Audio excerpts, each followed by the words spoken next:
On a Tuesday morning last October, a 66-year-old retired schoolteacher named Carol did exactly what she'd done every single morning for 30 years. Alarm rings at 6:15. She throws back the covers. Feet hit the cold floor.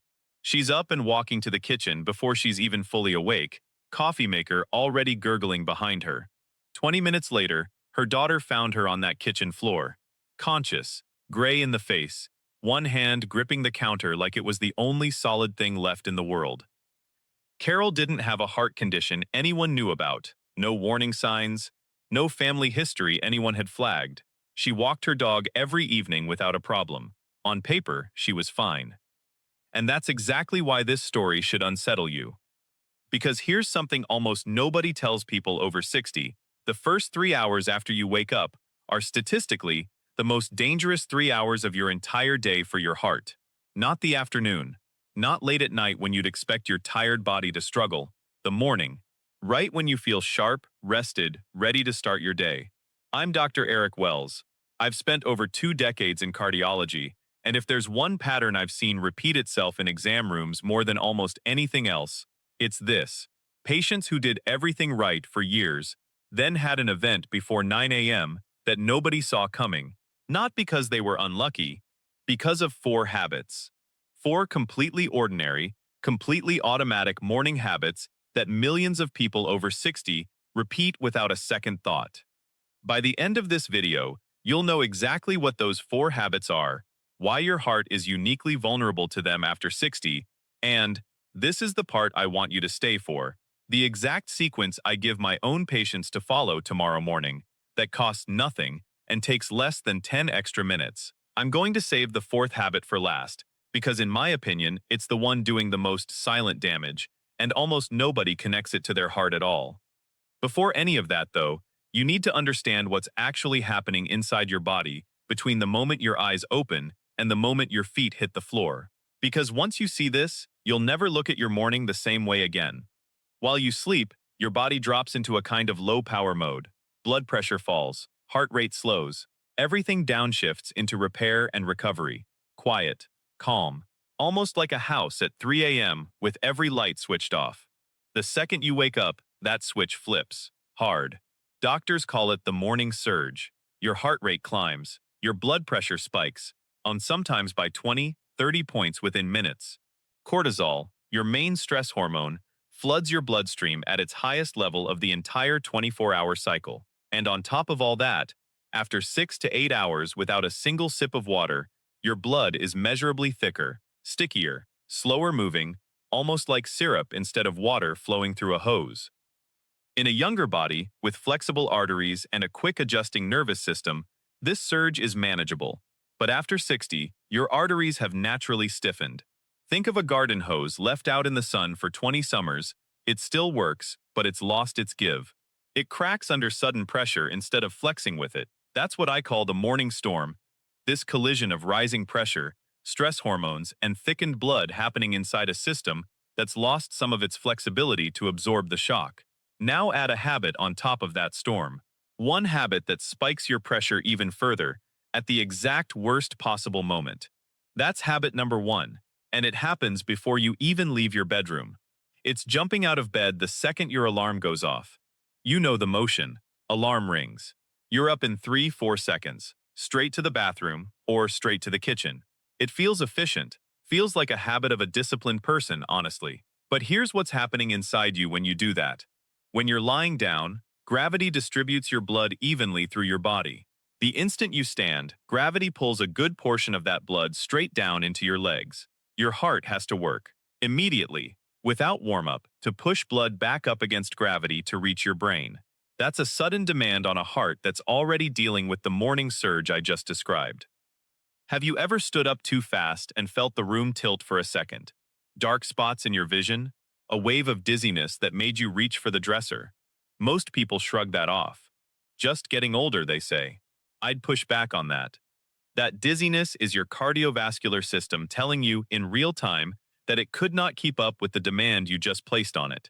It's a signal, not a life sentence, a signal. The fix costs nothing and takes 90 seconds. Before you stand, sit on the edge of your bed, circle your ankles, wiggle your toes, Take 4 or 5 slow breaths. Let your nervous system catch up to being awake before you ask your heart to fight gravity. That's it. That single 90-second pause is one piece of the sequence I promised you at the start, but it's only one piece. There are 3 more, and one of them hides in a place you'd never expect: your morning cup of coffee. Which brings me to habit number 2. Be honest with yourself right now. What's the very first thing you drink in the morning? For most people over 60 that I've treated, the answer is coffee. Often before water. Often before food. Sometimes within the first 5 minutes of being awake. I want to be clear about something immediately, because I don't want you panicking or dumping your coffee maker in the trash today. Coffee, in reasonable amounts, is not your enemy. It's loaded with antioxidants, and years of research link 2 to 3 cups a day to real cardiovascular benefit over time. This isn't about villainizing coffee. This is about timing. Remember that cortisol surge from a few minutes ago? It's already at its daily peak the moment you wake up. Caffeine on top of that adds another stimulant hit to a nervous system that's already running hot. And on a completely empty stomach, nothing to slow absorption down, and nothing to slow absorption down, and harder than it would an hour later. Faster heart rate. Another spike on top of a spike. Here's the small shift I ask my patients to try, almost as a personal experiment rather than a rule carved in stone. Drink a glass of water first, 8 to 10 ounces, lemon if you like it. Give it 20-30 minutes before that first cup of coffee, and when you do have it, pair it with something small: a banana, a few almonds, a slice of toast. It slows absorption, softens the spike, and your heart doesn't take that second hit while it's still recovering from the first one. Small change, big difference over months and years. But we're only 2 habits in, and the third one genuinely surprises almost every patient I explain it to, because most people think it's not just harmless, they think it's actually healthy. I'm talking about your shower. Extremely hot or extremely cold, immediately after waking up. Cold plunges get a lot of attention online right now, and for a younger, healthier cardiovascular system, cold exposure can have real benefits. But for someone over 60, stepping into a shower at either temperature extreme during those first vulnerable hours is asking your cardiovascular system to handle yet another sudden shift right on top of the morning surge that's already stressing it. Blast yourself with hot water, and your blood vessels widen rapidly. Pressure drops fast. Your heart compensates by beating harder and faster to keep blood flowing where it needs to go. Blast yourself with cold water, and the opposite happens: vessels clamp down hard, pressure spikes upward almost instantly. Either direction, you're forcing a heart that's already working overtime into another abrupt adjustment. The fix here is simple, and honestly kind of relaxing once you get used to it. Keep that morning shower lukewarm, somewhere around body temperature. Let your system ease into the day rather than shock it awake.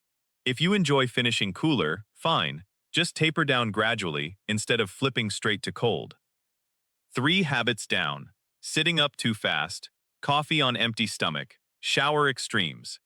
Each one, on its own, adds a little pressure. Stack all 3 together on the same morning, which, if you're honest, is probably most mornings. And you're compounding stress on a heart that hasn't even had breakfast yet. But now we get to the 4th habit, the one I told you I was saving for last. And I want you to really sit with this one, because in over 20 years of practice, this is the one factor I see underestimated more than anything else in people over 60. Not drinking water when you wake up. Ask yourself honestly, how many glasses of water do you have in that first hour after waking? 1? None? If your answer is none, I need you to hear this part carefully. Overnight, your body loses fluid through breathing alone, even before you factor in anything else. 6 to 8 hours with 0 water intake leaves most people mildly dehydrated by the time the alarm goes off, and you won't necessarily feel thirsty, because the thirst signal itself weakens with age. You could be meaningfully dehydrated right now, reading this, and feel completely normal. Here's why that matters for your heart specifically. Less water in your bloodstream means your blood becomes thicker, slower moving. Your heart has to generate more force just to circulate blood that's thicker than it should be, like trying to push syrup through a pipe instead of water. And thicker, slower-moving blood creates conditions where clot formation becomes more likely inside narrowed or aging arteries. Clots that, in the wrong place can block flow to the brain entirely. Now stack that on everything else we've covered. Morning surge already elevating your pressure, cortisol already peaked, and now a blood volume issue on top, pushing a stressed system to work even harder, with thicker fluid through stiffer pipes. That combination, not any single habit alone, is what I believe was likely at play for someone like Carol. So here it is, the full sequence. The exact morning I ask my own patients to try, starting tomorrow, as a simple self-observation experiment rather than a rigid rule. The moment your eyes open, before your feet touch the floor, sit up in bed. Circle your ankles. Take 4 or 5 slow breaths. 90 seconds, maybe less. Then, before anything else, reach for a full glass of water, 8 to 10 ounces. Room temperature is fine. Lemon or a sprig of mint if that helps you actually drink it consistently, because consistency is what matters here, not the flavor. Stand up slowly after that, not the water, the sitting pause, and give your body that gradual transition instead of a sudden vertical jump from horizontal to upright. Keep your shower lukewarm. No blast of heat, no shock of cold, right out of the gate. Let your body warm into the day the way it warmed into sleep the night before. And wait 20 to 30 minutes before that first cup of coffee, pairing it with a small bite of food when you do have it. Not because coffee is dangerous, because timing changes everything about how your body handles it. Do those 4 things in that order, and you are directly addressing all 4 pressure points we just walked through: the sudden stand, the empty stomach caffeine, the temperature shock, and the dehydrated thick blood, in roughly 10 extra minutes. 10 minutes most people currently spend rushing toward the coffee pot anyway. I want to say something clearly here, because it matters. None of this replaces your prescribed medication, your regular checkups, or the guidance your own physician has given you based on your specific history. If you're on blood pressure medication, keep taking it as directed and bring this routine up with your doctor at your next visit. This is something to layer on top of your care, discussed with your own physician, not something to substitute in place of it. Nothing here is a diagnosis, a cure, or a guarantee. It's a pattern I've watched make a meaningful difference for real patients, and I'm sharing it so you can test it for yourself and talk it through with your own care team. I also understand why so many people never hear any of this in the first place. A standard 10 or 12-minute appointment barely leaves enough time to review medications and labs, let alone walk through the biology of a morning surge. That's not anyone hiding information from you. It's simply a system built around volume, not depth, which is exactly why I make videos like this one. If this changed the way you'll wake up tomorrow, do something for me. Share it with your spouse, your parent, the friend who starts every single morning exactly the way we just talked about, without ever knowing the pressure they're placing on their own heart before 8 in the morning. Sometimes the right piece of information landing at the right moment is the whole difference. Subscribe if you want more of this. Real mechanisms explained simply, not fear for the sake of clicks. And if you've ever felt that dizzy spell standing up, or that racing heart right after your morning coffee, tell me in the comments. I read them, and honestly, your experience might be exactly what someone else needs to see today. This video is for educational purposes only and is not a substitute for professional medical advice, diagnosis, or treatment. Always talk to your own doctor before making changes to your routine, diet, hydration, or medication, especially if you have an existing heart condition or are over the age of 60.